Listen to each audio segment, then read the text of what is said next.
IPL 2025 mega వేలానికి అన్ని జట్ల కంటే తక్కువగా కేవలం 41 కోట్లతో ఎంట్రీ ఇచ్చింది రాజస్థాన్ రాయల్స్. అయితే ఈ వేలానికి ముందు సంజూ శాంసన్, యశస్వి జైస్వాల్, రియాన్ పరాగ్, ధ్రువ్ జురెల్, షిమ్రాన్ హెట్మేయర్, సందీప్ శర్మల రూపంలో 6 ఆటగాళ్లను రిటైన్ చేసుకున్న రాయల్స్ వేలంలో 14 మందిని కొనుగోలు చేసి 20 మంది ఆటగాళ్లతో జట్టును సిద్ధం చేసుకుంది. ఇక ఈ వేలంలో రాయల్స్ తీసుకున్న అత్యంత ఖరీదైన ఆటగాడు జోఫ్రా ఆర్చర్ను ఈ ఇంగ్లీష్ పేస్ బౌలింగ్ ఆల్రౌండర్ కోసం 12.5 కోట్లు పెట్టింది రాజస్థాన్.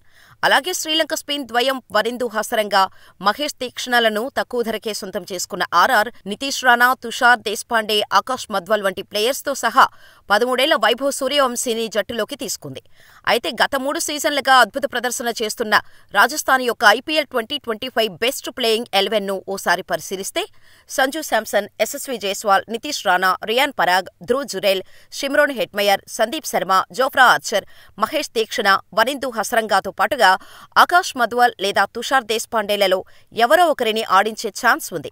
ఇక బ్యాటింగు, బౌలింగ్ పరంగా చూస్తే బలంగా కనిపిస్తున్న రాజస్థాన్లో మంచి ఆల్రౌండర్లు లేకపోవటం కొంత బలహీనత అయ్యే ఛాన్స్ ఉంది.